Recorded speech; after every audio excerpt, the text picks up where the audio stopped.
Halo guys, kembali lagi di podcast saya pada hari ini. Hari ini saya akan membahas sebuah tema tentang Ibu Kota Nusantara dengan mengambil aspek sosial budaya di Ibu Kota Nusantara. Nah, saya di sini sebagai moderator ditemani oleh 4 narasumber, yaitu teman saya, di mana narasumber pertama itu ada Reva, narasumber kedua ada Arung, narasumber ketiga ada Calvin, narasumber keempat ada Melda. Nah, mau tahu kelanjutannya kayak gimana? Tetap saksikan terus podcast kami ya. Teman-teman, sekarang mari kita dengarkan beberapa penjelasan dari narasumber kita. Di sini saya ada beberapa pertanyaan juga yang akan dijelaskan oleh narasumber. Yang pertama itu, untuk narasumber pertama, menurut Anda bagaimana sih budaya berperan dalam membangun IKN di Indonesia ini? Baik, menurut saya budaya bukan hanya sekedar aspek tambahan dalam pembangunan, tetapi merupakan inti dari identitas sebuah wilayah. Dalam konteks pembangunan Ibu Kota Nusantara, budaya memainkan peran kunci dalam beberapa aspek. Yang pertama, identitas lokal. Budaya merupakan inti dari identitas sebuah wilayah. Dengan memahami dan menghargai warisan budaya lokal, IKN dapat menciptakan program-program yang mengakar dan relevan bagi masyarakat setempat. Ini membantu memperkuat rasa kepemilikan dan identitas masyarakat terhadap wilayah mereka. Yang kedua, partisipasi masyarakat. Budaya mempengaruhi cara masyarakat berpartisipasi dalam pembangunan. Dengan memperhatikan nilai-nilai budaya dan tradisi lokal, IKN dapat memastikan bahwa program-program pembangunan melibatkan partisipasi aktif masyarakat, sehingga memperkuat keterlibatan dan dukungan mereka terhadap inisiatif tersebut. Yang ketiga yaitu pelestarian warisan. IKN harus memperhatikan pelestarian warisan budaya dalam proses pembangunannya. Ini melibatkan pelestarian situs-situs bersejarah, kegiatan budaya tradisional, dan praktik-praktik kearifan lokal yang dapat menjadi aset penting bagi identitas dan keberlanjutan wilayah tersebut. Dan yang terakhir yaitu pengembangan pariwisata. Budaya lokal sering menjadi daya tarik utama bagi pariwisata. Dengan mempromosikan dan melindungi budaya lokal, IKN dapat meningkatkan daya tarik pariwisata wilayah tersebut, yang pada gilirannya dapat menciptakan peluang ekonomi baru bagi masyarakat lokal. Dengan memperhatikan dan mengintegrasikan aspek-aspek budaya dalam pembangunan IKN, proyek ini dapat menciptakan dampak positif yang lebih luas bagi masyarakat setempat dan memperkuat keberlanjutan budaya dan lingkungan di wilayah tersebut. Dengan memahami dan menghargai warisan budaya lokal, IKN dapat menciptakan program-program yang mengakal dan relevan bagi masyarakat setempat. Ini tidak hanya memperkaya kehidupan sehari-hari mereka, tetapi juga membantu menjaga keberlanjutan budaya yang unik. Oke, terima kasih atas penjelasannya dari narasumber pertama. Baiklah, saya masih ada beberapa pertanyaan nih untuk dijelaskan dari narasumber kedua. Terima kasih untuk narasumber pertama atas penjelasannya. Nah, saya ingin nanya nih ke narasumber kedua, bagaimana sih Anda melihat potensi pemberdayaan masyarakat lokal oleh IKN? Baik, menurut pandangan saya, melihat potensi pemberdayaan masyarakat lokal oleh IKN sendiri memiliki potensi yang besar untuk menjadi agen perubahan yang positif dalam masyarakat lokal. Melalui partisipasi yang aktif dari masyarakat dalam perencanaan dan implementasi proyek-proyek tersebut, IKN dapat memperdayakan mereka untuk mengambil peran aktif dalam pembangunan wilayah mereka tersebut. Ini bukan hanya tentang memberikan bantuan, tetapi juga tentang memberikan keterampilan dan dukungan yang dibutuhkan agar masyarakat dapat mandiri dan berkelanjutan. Selain potensi yang telah disebutkan sebelumnya, terdapat beberapa potensi pemberdayaan masyarakat lokal oleh ibu kota negara. Sebagai berikut akan saya sebutkan. Salah satunya peningkatan akses terhadap layanan publik melalui pembangunan infrastruktur dasar seperti transportasi, kesehatan, dan pendidikan. IKN juga dapat meningkatkan akses masyarakat lokal terhadap layanan publik yang berkualitas. Ini tidak hanya meningkatkan kesejahteraan secara langsung, tetapi juga membuka pintu bagi partisipasi yang lebih luas dalam kegiatan ekonomi dan sosial. Yang kedua, ada pemberdayaan perempuan dan anak-anak. IKN juga dapat memainkan peran penting dalam memperkuat peran perempuan dan anak-anak dalam masyarakat dengan menyediakan program-program pendidikan, pelatihan, keterampilan, dan dukungan bagi perempuan dan anak-anak. IKN dapat juga membantu mengatasi kesenjangan gender dan generasi serta meningkatkan partisipasi mereka dalam pembangunan wilayah. Yang ketiga, ada pendekatan berbasis komunitas.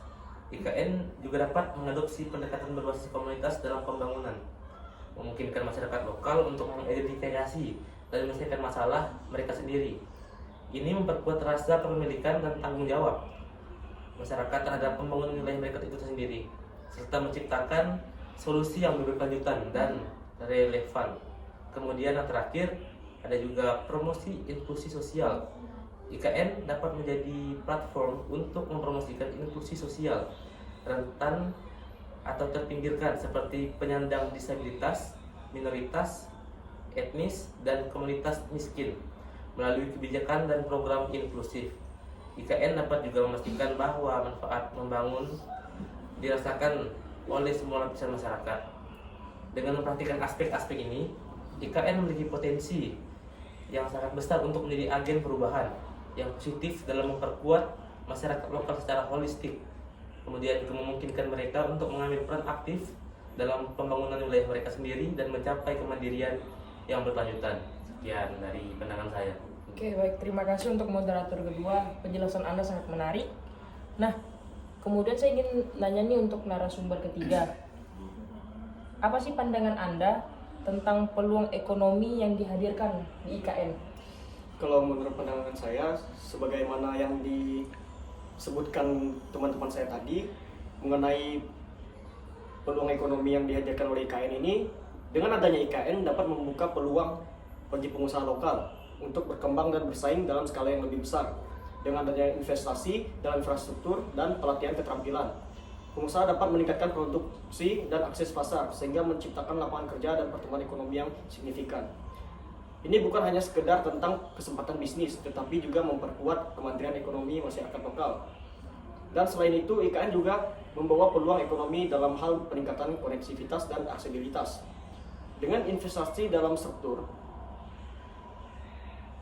infrastruktur seperti jaringan transportasi dan teknologi informasi, IKN dapat membuka akses ke wilayah yang sebelumnya terisolasi atau kurang terlayani. Hal ini dapat memfasilitasi perdagangan, wisata, dan pertukaran budaya antar wilayah yang pada gilirannya akan menghasilkan peluang bisnis baru, peningkatan investasi, dan pertumbuhan ekonomi yang lebih merata di seluruh negeri. Itu pandangan dari saya. Oke, baik. Terima kasih untuk narasumber ketiga atas penjelasannya yang begitu rinci, sangat jelas lah untuk kami-kami yang akan mendengarkan penjelasan nih dari narasumber keempat. Pertanyaannya itu, bagaimana sih pandangan Anda tentang perlindungan nilai-nilai budaya dan lingkungan dalam pembangunan IKN? Nah, sebagai negara kaya adat dan istiadatnya, keberadaan IKN ini bisa menjadi berkah atau bencana. Tetapi penting bagi proyek ini untuk menghormati dan melindungi nilai-nilai budaya yang ada di kota IKN sebelumnya. Dan lingkungan dalam pembangunan IKN dapat dicapai melalui serangkaian langkah yang inklusif dan berkelanjutan.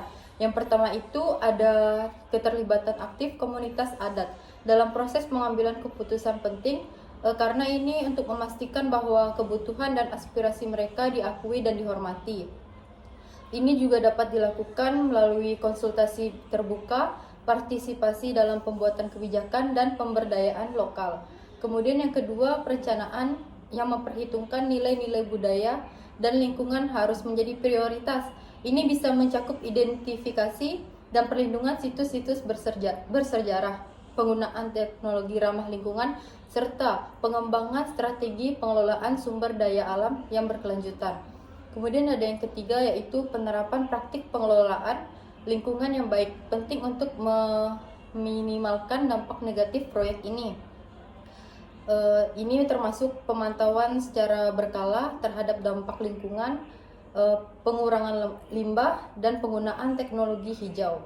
Dan yang terakhir yaitu pendidikan dan kesadaran masyarakat mengenai pentingnya pelestarian nilai-nilai budaya dan lingkungan juga sangat penting.